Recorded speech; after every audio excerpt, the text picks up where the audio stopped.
Hi, welcome to You, Me, Web3. My name is Mark and I'm your host today. Today we have a super exciting guest who's going to join us, and I'll introduce him in just a bit. We'll lead through the program together with Luigi, who will be asking the questions. Our guest today is in so many different companies, involved in so many different topics. I just have a couple of ones which stood out to me. So for instance, he's a founder and advisor in phygital brands. You see, it's hard to say. He's a serial entrepreneur in AI and immersive technologies, among others. But I'd actually like him to describe himself in a couple of words. So warm welcome, Andrew. Welcome to the show. Please tell us more about yourself. I've pretty much spent a career and most of my lifetime on the cutting edge of where innovation, technology and creation converge 10 years ago, 20 years ago or more, and continue to, because it excites me being at the bleeding edge of where we're all at as human beings in terms of that. But obviously it's summarized by many different areas that I dip my hand into. Absolutely. So that's good to hear, because I think we're in a very exciting time in space. So many things are changing. And in today's topics, I think we'll dive into some of those. So with that, thank you so much. And Luigi, over to you. Yeah, thank you so much, Mark. Yes, speaking of cutting edge technologies, I think one of the things that most excite me right now these days is the connection that we're witnessing between Web2 and Web3. So what is phygital, what it means. We're seeing a lot hearing about this concept. But Andrew, we're actually curious to hear what phygital means. What phygital means for you. Mine is just one of many narratives as to how people are converging into this space, maybe as a complement to what they're doing in Web2, maybe as a complement to what they're doing in real world. But it's definitely a converging space with its own identity. And we'll talk more about that, I'm sure, throughout the interview. But for me, and the way of describing it to other people, really trying to get a nice vanilla grasp of it, I described it as an umbrella term, first of all, that addresses products and services, people, the social connection, technology, of course, and it might be for commercial or it might be for artistic purposes or entertainment purposes, whatever it might be. But it's definitely about bridging a gap and creating new identity amongst all those areas. It plays in both camps. It shouldn't be a compromise, which it often is, and it should be a new form of asset, product, services, experience. I believe that's where success will come from, not from the extension as much, although that's a good thing, of existing products, brand services in virtual real world, but really creating new hybrid experiences. And it could be a fork, it could be a derivative option of something, or it could be a pivoting moment in the life stage of your art or your brand or your life. And that's pretty much a nice way of understanding it. But of course, it's about visualizations, touch points, immersive features, interactive memes, and what have you. So it is a convergence of creative, technology, social, people. Excellent. Yeah, I mean, we all think that today, as you were saying, the interaction, the immersion is it's very, very important. You know, like I always think to the people that go to the Yayoi Kusama Infinity Mirror. I don't know if you've been to the Tate installation, and everybody goes there to stay inside these four walls. And technology, for example, it's not actually there. It's much more physical. And I think we're in a moment of time where technology is taking a major role into the art field more than ever. I think that art and technology started coming along like years ago, but today the whole immersion dimension it's becoming more and more stronger. So I would like to ask you, Andrew, how do you think art and technology are fitting together these days, and what values does tech incorporation into the art installation bring to consumers? It's a very good question, because it's just, we're all so mindful of it now. A nice way to start this, and you'll hear me relating to this throughout the discussions, is we sell stories, narratives. Products and technology and art is just what enables you to pitch that. Brands, cars, art, Warhol, Ford, doesn't matter. they sell on narratives. We don't just sell the colors on a paint, on a paintwork, or the wheels on a car. It's about what you're buying into. The challenge is that the economy today, and the biggest spending power now between millennials, Gen Z, of course, are now turning 21 and now going into the 20s and beginning to earn, although they were earning when they were teens with their side hustles and what have you, and then Generation Alpha. They live now in an experiential economy. That's very different. We went through the 1980s and 90s and early 2000s, what was an aspirational economy, very product-based. Now we're saying we want the experience. So that's a different mentality. And then one looks at art and technology and says, what are you contributing to that? What are you trying to do? It's never been about selling a piece of art. It's about selling a story and the way that you paint it or the way that you create it. And now it's about the way you feel it, you touch it, it immerses you inside of it and makes you interact with it in more dynamic ways. And technology is a brilliant enabler of that. So that's a very important part to set the scene of where art and technology collide. But also art's evolving too. Art's a very, very powerful tool and technology enables that. But art can become like a decoding for very powerful messages, creating new worlds, new ways to connect and imagine and to socialize. It's deeper than just a social media platform, a few likes. It's much deeper than that. So art is becoming much more expressive, and technologies like 3D printing and new design technologies and how we're able to do things and build composite materials and then immerse people inside of it and really understand how they live it and breathe it. You can see why the two sit so naturally together, both in the commercial world to develop the narrative brand story, but also in the art world. And I've thought it's always been powerful. In the 1970s, we had art to sell punk rock movement with the Sex Pistols. Then in the 80s, we had new romantic art. We had Andy Warhol in the 1960s. These weren't just paintings. This was a movement, an actual movement. And that's where it is today. That's what phygitalization and virtual worlds are just an extension of us immersing ourselves in these stories, in these narratives, that a brand is almost taking off past just the physical of a Nike shoe. It's becoming a movement. Yeah. And we're selling movements because movements are more immersive. They're more like religions. We'll keep religion out of it. But it's that kind of thing. It has a story to tell and can be deep and meaningful. And art's a great creator of that. And obviously it makes us more expressive, more immersive. And as I said, it's creating a new birth with a generation that want to be more immersed, want to interact more. They don't just want to aspirationally buy and then say that's the end of the transaction. They want to live it, breathe it. So I see them playing a great converging role together. You actually packed in a lot in that answer. If I may just pick up on a couple of points you made, Andrew, because I think that was complex and very interesting in what you said. You mentioned about experimental economy, and I think that's a fundamental difference to what we've seen before. As you mentioned, in probably the 70s, 80s, we're more focused on product. Ship me a Snickers bar, and that was, and in art it was also expressed in a certain way like that. And now you said we're more going for the experience, which because the consumers have a different mentality, different value system, if you like, and therefore the storytelling becomes important of how you created it, and technology ultimately unlocks new creative possibilities, which is in many ways different types of canvases, whether it's generative AI, whether it's immersion with VR. All those technologies give new opportunities and make way for new forms of art and new immersion, which was not possible before. And I think maybe for the audience to picture it, I think probably the Sphere in Las Vegas is probably a good way of demonstrating visually what such a play out could be. Unfortunately, it doesn't really cater to the immersive experimental mentality of the younger generations, because if you look at the bands who are playing there, it's not exactly the current one. Yeah. So nevertheless, I applaud them for doing that, right? So maybe just to picture that and put that in context. Yeah, it's massive. A lot of my work over the years on the corporate side has been about using immersive technology and very much forms of art and creation to take them out of their usual space, their usual circumstance, a pattern interrupt, if you will.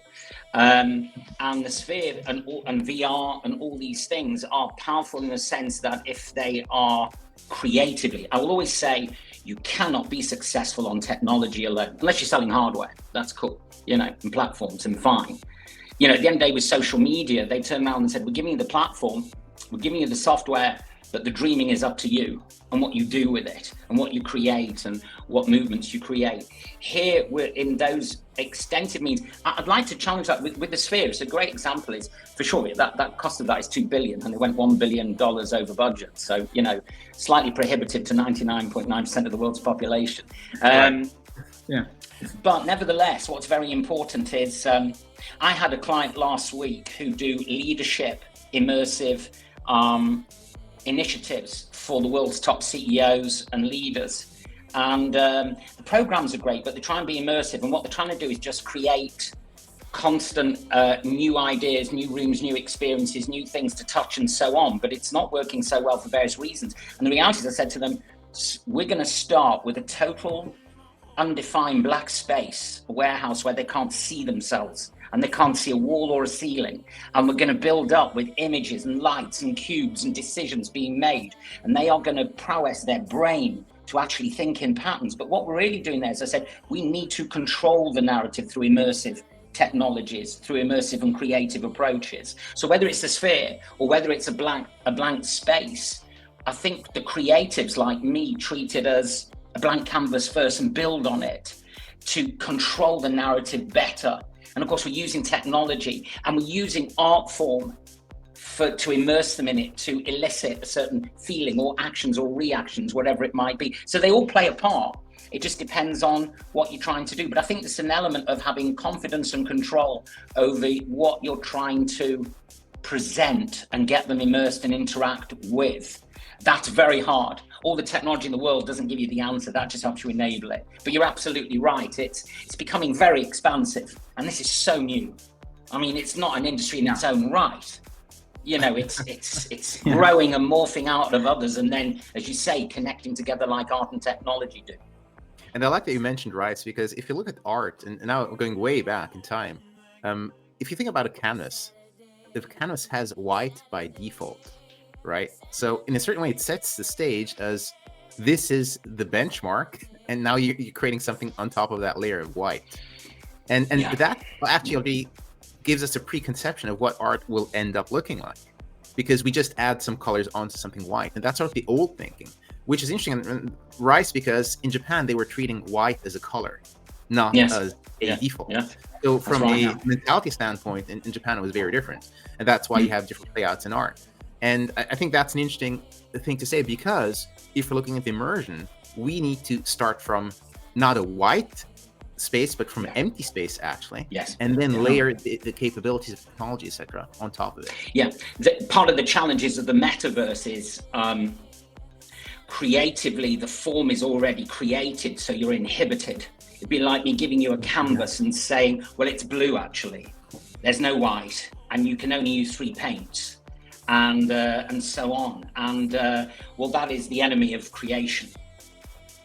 So, so that's a challenge in the metaverse world. In the gated metaverse world, is already the parameters are so tight that it's inhibiting, and blank spaces are more free form. You just need the confidence to know, I have an idea, I have a concept, even if it's a derivative of an existing product or brand or piece of art or theme or something, and knowing how to build it up with the user, the experiencer, totally in mind. You are simpatico with them. That's the magic of art.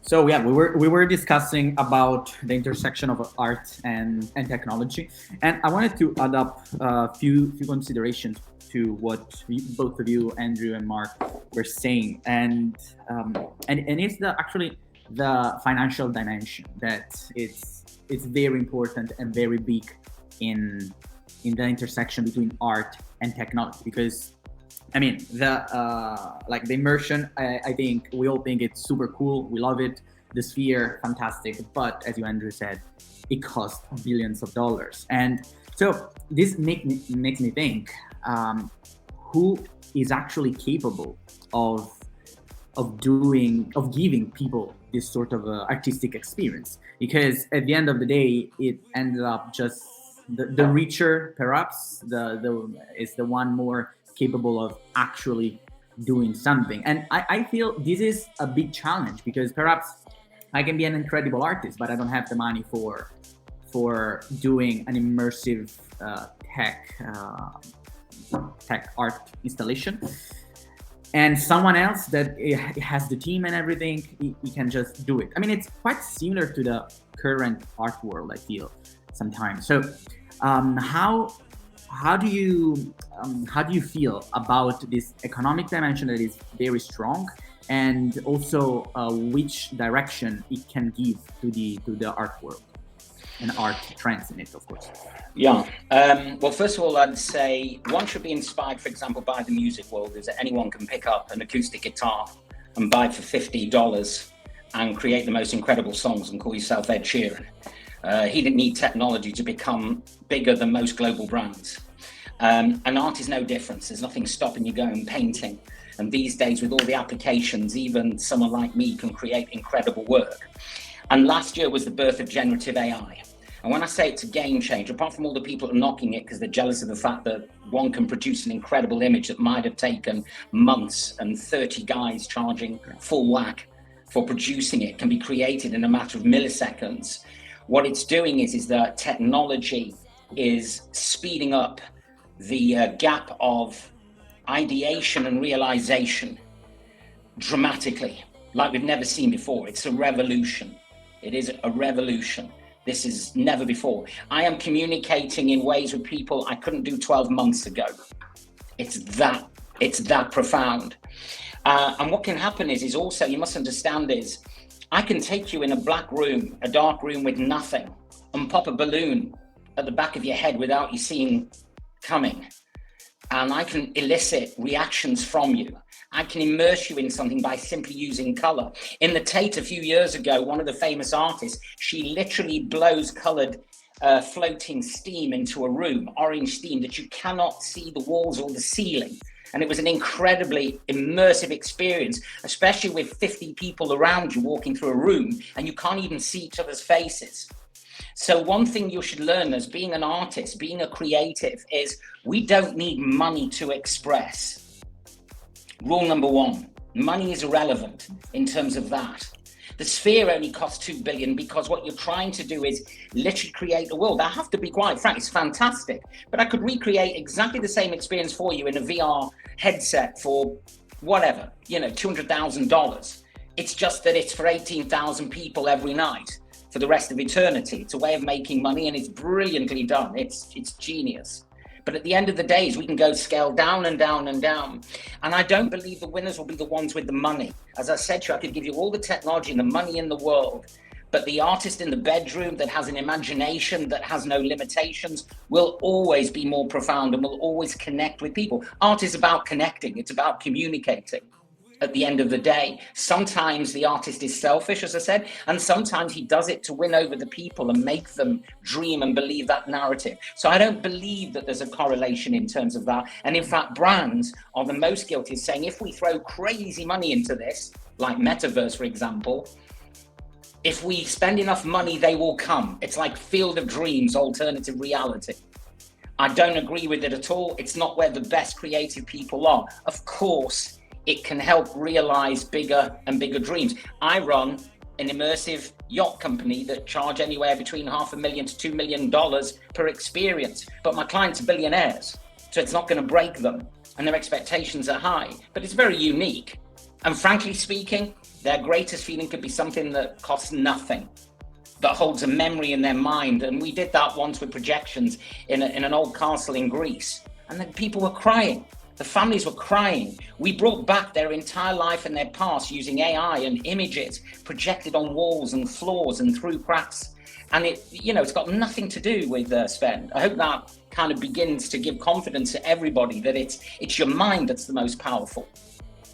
Awesome. Because maybe if I can just add there, you brought the example of Ed Sheeran. And I don't know what it is with British artists, because JKR, you could make the same point about her.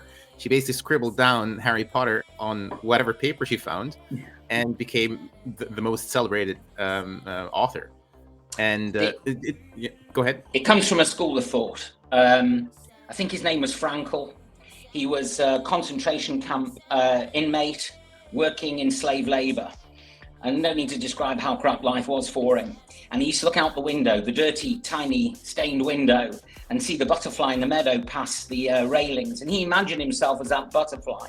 And in that moment, his imagination had no limitations. So at this point, and he wrote a book about his experiences, but many psychologists after that realized that mind control is very powerful. And that is your landscape. Don't overestimate technology in that sense. As I said before, technology is an enabler in terms Correct. of that, and you can use it very wisely. And that's where all these people, and for sure in more poverty-stricken positions or struggling like J.K. Rowling was and Ed Sheeran, it's their imagination and their ability to realize that. I must say, you can have imagination, but there is that fact of, people call it innovation, but I call it realization of your dreams or realization of your imagination. And believe me, that is, you can't buy that. You can't buy it. At the end of the day, it's also that capability of expressing yourself is an ability. It's a talent, which is rare. Yes. And ultimately, what you're saying is, I guess, on the one end, that's rare, and it doesn't mean that technology will beat them, because ultimately the imagination is the untapped potential which people have to realize, and that cannot be bought in a certain way. You can contract them maybe, but you cannot buy. And the technology is just an enabler, which is in certain ways a new type of canvas on which they can build. It is, and a lovely coming together of it is I'm involved in an incredible project, Perpetua DNA, a group of Italian guys. They're all incredible, the guys and the girls, I should say. Guys, I say is plural, but it involves women too.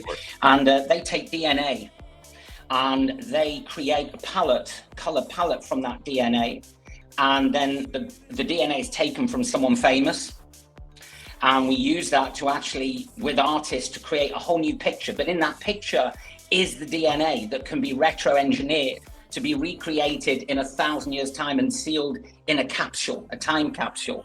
And we've obviously used technology, and I must say it's a beautiful coming together of how you can use technology to take art into new dimensions and create something that is a genetic imprint of a human being that is sealed forever, but could be recreated in 1,000 years' time. It's the belief that we'll be able to do it. But you've used technology, AI technology and 3D printing technology and immersive technologies all the way to create that. So when they do come together, it can be beautiful.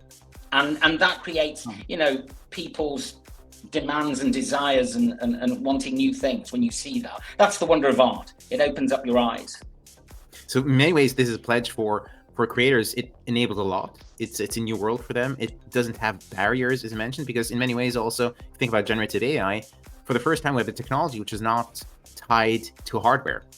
And that means it's scaled in an unlimited fashion. So in that sense, it is not requiring you to have a certain hardware, which was always the case before. Papyrus was expensive, canvas was expensive, paint was expensive, but now you can just have the compute power, and that's it. And at the same time, you also mentioned that you work for those billionaire companies. For the corporate, it will still be an expense, because obviously they have to contract that talent to create those worlds and experiences for their customers. So I think there's those two dimensions. On the one end, for the creators, unlimited potential in a certain way. At the same time, for the corporates, new ways of creating experiences for their customers by contracting those creators or companies like yourselves. Yeah, they're faced with there's two forks from that for corporates, because corporates are commercial entities. They're only building a product to make money. They're not artists who might break even or may even lose money. Actually, a lot of corporates lose money, but that's their financial management of their businesses. But nevertheless, they have to look at it in one way and say, do we have new ways through art and technology to help people experience our existing product? Do we want to, like Nike and Artifact, do we want to start extending our brand values, our core brand values, and what we promote in new ways, new meanings, and new ways for people to engage? It might reinforce the traditional sale. It might overtake the traditional sale. This may take us into new spheres that we never imagined, but we have a choice. Do we want to be the front runners? Do we want to wait for everybody else? And that's what's happening in every market, per se. When they looked at metaverse and gated metaverses and then, phygitalization, they all have that choice to make. And it's a big choice, because corporates tend to be risk averse. And that's a major problem. risk averse and commercialization are the enemies of art creation and innovation. So they have a battle on their hands, and it's tough. It's tough for them, but they can't ignore it. And generative AI for me in my businesses changed my businesses overnight. I now talk to designers and builders with computer-aided design and my renderers and so on and so forth through generative AI. It's become my voice. And in the beginning, they thought I'm just mad.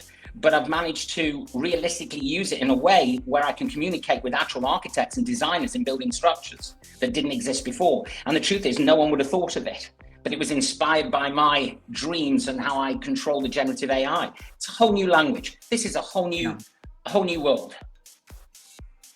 Yeah, actually, it's very empowering. Like the idea that everyone with their ideas, with their with their mind can just shape the physical, the digital, and I will also say the phygital world.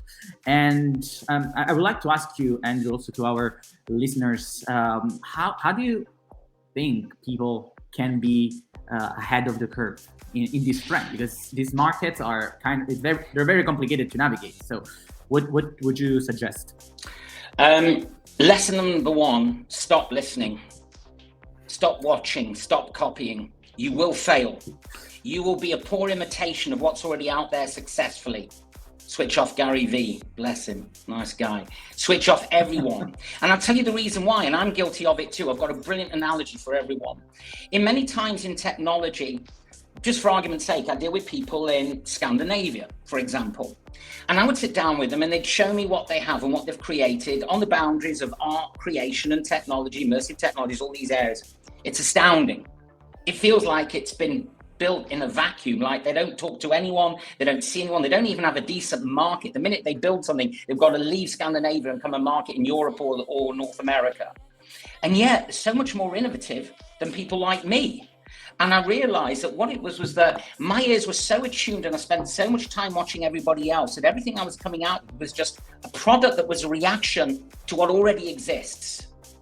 Theirs was in a bubble, in a vacuum, and they had no limitations. If you want to write an incredibly beautiful song, put your instrument down. Don't use it. It will only limit you. Said by some of the greatest songwriters and musicians that ever existed in life. That's the power of imagination. The struggle is using it and being able to work it into the realization part. So what I would say to new people is, if you've got imagination and creation and innovation, surround yourself with people that inspire you, not people you can copy off. Don't think that your next idea will just be a hybrid of what already exists, because the chances are it will fail. Don't be frightened of being innovative and coming in fresh and coming from different angles. Failure is part of the journey to success. You need to live with it, you need to love it, and you need to embrace it. Very, very important, because here you're dealing with creative worlds, technology prowess and capabilities, and as you say, Luigi, the cost of that can be inhibitive if you come up with something that's too great. So one has to dumb down the spend without losing the intensity of your meaning, of your art, of your product, of your phygital output of what you're doing. It's very hard, but there's no excuses. You have enough weaponry and people around you who do inspire you. So what's important is get yourself in a mode of constant inspiration. Look further afield, not what your competitors are doing or your billionaires are doing. Choose carefully who you have counsel with, your friends and your inspirations, and keep reminding yourself of what is in front of you, because you understand your own terrain the best. Stop going into new worlds every 5 minutes that you don't know. You'll do better. Yeah, you'll do better with what you know that's underneath you. Andrew, I think that's a very powerful analogy which you're giving in saying you basically need to tune out of all those worlds, because in many ways they set a bias and put us on a direction which is typically down the same or similar path. And in many ways, what you're suggesting is to tune out of all the noise and focus on the inner voice, the inner creativity, and then let it unfold across the many dimensions of creative expression we have.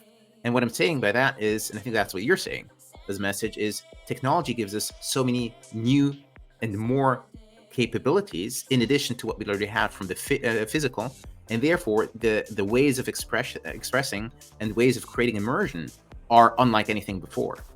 But we shouldn't start with the method first and then try to Yes. express ourselves along those lines. We should start from zero and then try to express in different dimensions. And the analogy with Sweden was, I guess, that we will pop up because we will use different dimensions differently. We will pop up in completely different places at the end of the creative process if we start with ourselves. Yeah, the beautiful phrase that everyone always says to me, and then I repeat it, is, the motor car was not created out of the evolution of the horse and cart over 1,000 years. It was a different way of thinking. And you'll see that with Apple, you'll see that with Tesla, you'll see that with all those innovative companies. In whatever they're doing is theirs is not a reaction to what already exists. I'm saying that because it's my most valuable lesson I learned in life, because I was guilty of it so much in my earlier years and paid the price for it sometimes. And it was only when it was most wild and most innovative, and have confidence in the technology and the people around you who can use it, of course, but then take nothing away, but they're just the realizers. Yours is the product, your dream, your innovation, your creation is the product. But I think that was a very powerful message. And I think we can end it on this note, because at the end of the day, I think we're in a time and space which offers incredible opportunity. And I think few people realize how much of an opportunity this is. There's really like a reset of the conventions of the past 50 years or 100 years due to technology. And those who realize that will reap the benefit. Absolutely. I use a nice analogy is Lionel Messi, when he first started in football, didn't look at the giant stadiums as a little kid, and a half-size kid as well, very small kid.